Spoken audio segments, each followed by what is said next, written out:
ആണ് യൂസ്ഫുൾ ആയെന്നാണ് പറഞ്ഞല്ലേ?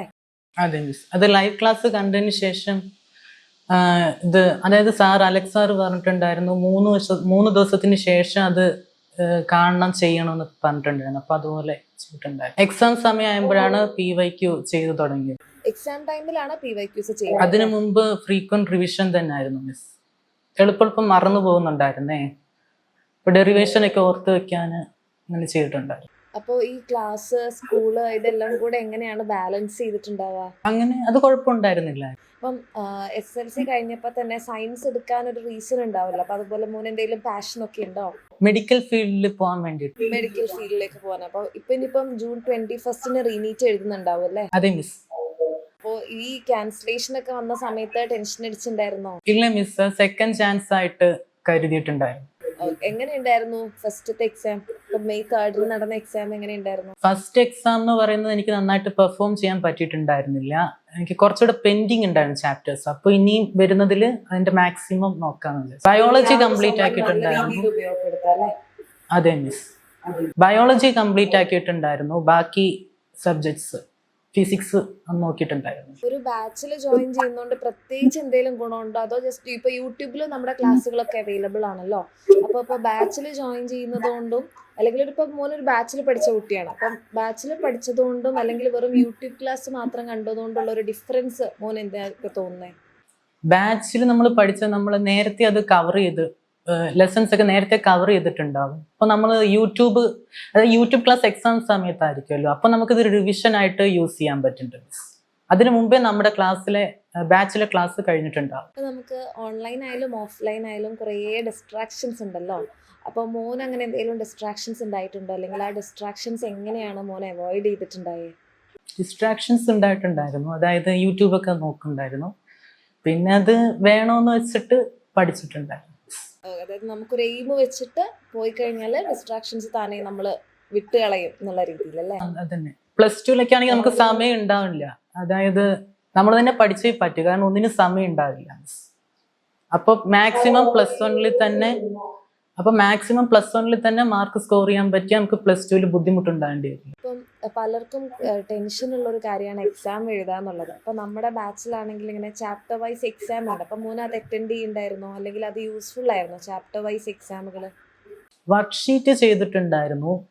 Chapter wise exam ആദ്യ സമയത്തൊക്കെ എഴുതിയിട്ടുണ്ടായിരുന്നു. പിന്നെ എനിക്ക് എഴുതാൻ പറ്റിയിട്ടുണ്ടായിരുന്നില്ല മിസ്.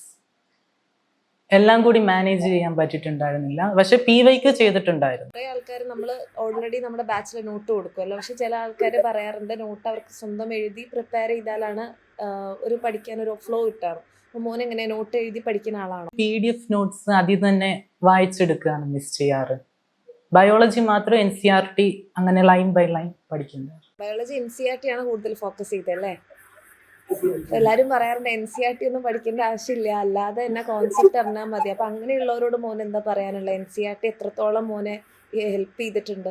അതായത് +1 ബോട്ടണിയിലും ട്വിസ്റ്റഡ് ക്വസ്റ്റ്യൻ വന്നിട്ടുണ്ടായിരുന്നു. അപ്പോൾ NCERT ചില ലൈൻസ് നമ്മൾ ശ്രദ്ധിക്കാത്ത ലൈൻസിൽ നിന്നൊക്കെ ക്വസ്റ്റ്യൻ വന്നിട്ടുണ്ടായിരുന്നു. അപ്പോൾ അത് NCERT വായിച്ചപ്പോൾ നന്നായിട്ട് ചെയ്യാൻ പറ്റിയിട്ടുണ്ടായിരുന്നു മിസ്. അതുപോലെ തന്നെ അത് നീറ്റ് എൻട്രൻസ് ഒക്കെ പ്രിപ്പയർ ചെയ്യുന്നവർക്കും NCERT വായിക്കുക തന്നെ വേണം മിസ്. മോന് ക്ലാസ് കണ്ടതിന് ശേഷം NCERT വായിക്കും, അങ്ങനെയാണോ ചെയ്യുക? ഫിസിക്സ് കെമിസ്ട്രിയുടെ ഒക്കെ കാര്യത്തില് അത് ക്ലാസ് നോട്ട്സ് ആണ് വായിക്കുക മിസ്, ലൈവ് നോട്ട്സ്. ഓക്കെ. അപ്പം ഇഷ്ടമില്ലാത്ത ഏതെങ്കിലും സബ്ജക്റ്റ് ഉണ്ടോ? ഇതെനിക്ക് പഠിക്കാൻ അത്ര താല്പര്യമില്ല, അങ്ങനെയുള്ള ഏതെങ്കിലും സബ്ജക്റ്റ് ഉണ്ടോ? കഷ്ടപ്പെട്ടു പോയ സബ്ജക്റ്റ് ഏതെങ്കിലും? മാത്സ് ആണ് മിസ്. മാത്സ് ആണ്. ഓക്കെ. അപ്പോൾ മോൻ്റെ ഒരു സ്റ്റഡി റുട്ടീൻ എങ്ങനെയാണ്, പ്രത്യേകിച്ച് ഈ എക്സാം ടൈമിലൊക്കെ? എത്ര മണിക്കൂർ? ഇപ്പം എല്ലാവരും ചോദിക്കലുണ്ട് ഫുൾ മാർക്ക് വാങ്ങിക്കാൻ എത്ര മണിക്കൂർ പഠിക്കണം? അപ്പം ഈ മണിക്കൂറുകളുടെ കണക്കാണോ വേണ്ടത്, അതോ ഏതെങ്കിലും പ്രത്യേക സമയമൊക്കെ ഉണ്ടാവില്ലേ? ഇപ്പം രാത്രി പഠിക്കും, രാവിലെ പഠിക്കും. അപ്പോൾ അതിൽ മോൻ എന്താണ് പറയാനുള്ളത്? എക്സാം സമയത്ത് ആ വീക്ക് പഠിച്ചാൽ നമുക്ക് തലേ നിൽക്കുന്നുണ്ടാവില്ല. എക്സാം സമയത്ത് നമ്മൾ റിവിഷൻ ആണ് മെയിനായിട്ട് ചെയ്യേണ്ടത്. അപ്പോൾ നമ്മൾ അതിന് മുമ്പേ പഠിച്ചു വെക്കുന്നു. അപ്പം ഞാൻ സ്കൂൾ വിട്ട് കഴിഞ്ഞാൽ ഒരു 5:30 തൊട്ട് ഒരു 10 മണി വരെ ഒക്കെ ആയിരിക്കും പഠിക്കുക വൈകിട്ട്. ഇപ്പൊ നേരത്തെ പഠിച്ചു തുടങ്ങിയിട്ടുണ്ടായിരുന്നു. അപ്പൊ +1 ഒക്കെ ആയാലും അല്ലെ +2 കാര്യത്തിലായാലും നമ്മുടെ ബാച്ച് ഇപ്പം ഒരേ ബാച്ച് നമ്മൾ നേരത്തെ സ്റ്റാർട്ട് ചെയ്തിട്ടുണ്ടായിരുന്നല്ലോ.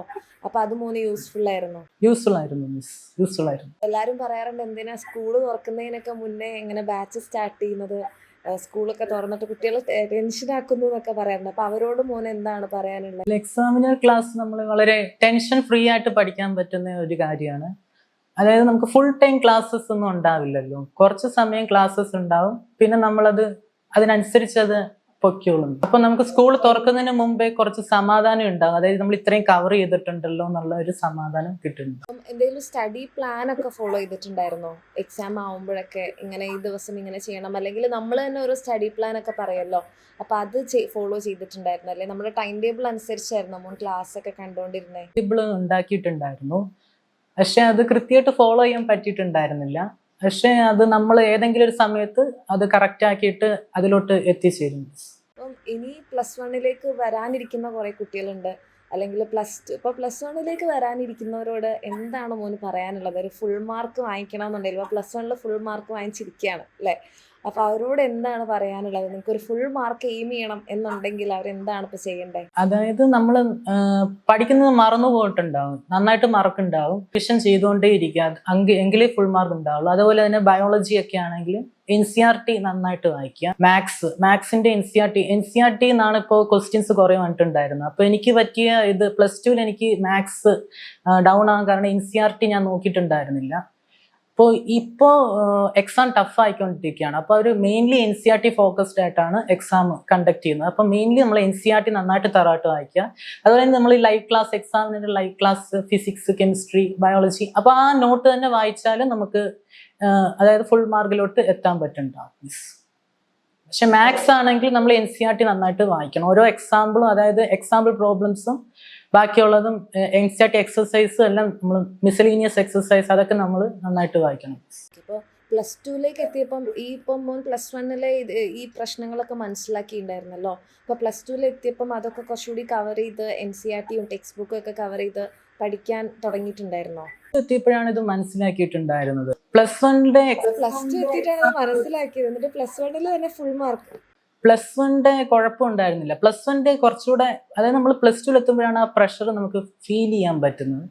+1 എന്ന് പറഞ്ഞാൽ അത് ബേസ് ആണ്. അപ്പൊ ബേസ് നന്നായിട്ട് കവർ ചെയ്ത് കഴിഞ്ഞാൽ നമുക്ക് +2 കുറച്ചുകൂടെ സിമ്പിൾ ആയിരിക്കും. പക്ഷെ എൻറ്റയർലി ഡിഫറെന്റ് ആണ് രണ്ട് സാധനം. ബയോളജി മാത്സും കണ്ടിന്യൂഷൻ ആണ്, ഫിസിക്സ് വേറെ ഒരു രീതിയിൽ തന്നെയാണ് നമുക്ക് വരുന്നത്. ഏതാ തോന്നിയ, +1 ആണോ +2 ആണോ കുറച്ചുകൂടി ടഫ്, അല്ലെങ്കിൽ പഠിക്കാൻ കുറച്ചുകൂടി രസം എന്നൊക്കെ തോന്നിയിട്ടുള്ളത് ഏതാ, +1 ഓർ +2? മാത്സ് ആണെങ്കിൽ +1 ആണ്. ബയോളജി എനിക്ക് +2 ആണ് കുറച്ചുകൂടെ എളുപ്പമായിട്ട് തോന്നിയിട്ടുണ്ടായിരുന്നത്. ഫിസിക്സ് പിന്നെ +1ഉം +2 എന്ന് പറയുമ്പോൾ +1 വിഷയം എന്ന് പറയുമ്പോൾ നമുക്ക് അത് മനസ്സിലാക്കാൻ പറ്റുന്ന കാര്യമാണ്. പക്ഷെ +2 വിഷയം ഫിസിക്സ് എന്ന് പറയുന്നത് നമുക്ക് അതായത് പെട്ടെന്ന് മനസ്സിലാക്കാം, അതായത് നേരി കാണാത്ത സാധനങ്ങളെ പറ്റിയിട്ടൊക്കെയാണ് പഠിക്കുന്നത്, കറണ്ട്, മാഗ്നറ്റിസം. അപ്പോൾ അതിൻ്റെ കുറച്ചൊരു ടഫ്നെസ് ഉണ്ടാവും, പക്ഷെ കുഴപ്പമുണ്ടായില്ല. പിന്നെ ഓർഗാനിക് കെമിസ്ട്രി 5 ചാപ്റ്റർ വരുന്നത് കെമിസ്ട്രി +2ലാണ്, പക്ഷെ അതിന്റെ ബേസ് വരുന്നത് +1ലാണ്. അപ്പൊ ആ ബേസ് 2 ചാപ്റ്റർ നന്നായിട്ട് പഠിച്ചാൽ ഈ ബാക്കിയുള്ള 5 ഓർഗാനിക് ചാപ്റ്റർ വളരെ എളുപ്പമായിട്ട്. Thank you.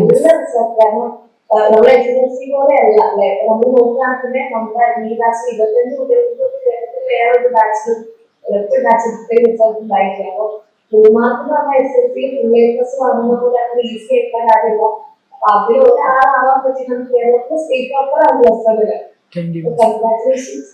അതേപോലെ തന്നെ നല്ലൊരു റിസൾട്ട് +2 ഉണ്ടാകുമ്പോൾ എഴുതാൻ പോകുന്ന റീനീറ്റിലായാലും നന്നായിട്ട് പെർഫോം ചെയ്യാൻ പറ്റട്ടെ. ആഗ്രഹിക്കുന്നത് പോലെ തന്നെ നല്ല റാങ്കും ആഗ്രഹിക്കുന്നത് എന്താണോ ആ ഒരു കാര്യങ്ങളൊക്കെ ചെയ്യാൻ പറ്റട്ടെ കേട്ടോ. ഈ പറയുന്ന വിദ്യാർത്ഥികൾ ഒരു രീതിയിൽ ചെയ്യാൻ പറ്റാതെ ചെയ്യുക. All the videos. Thank you.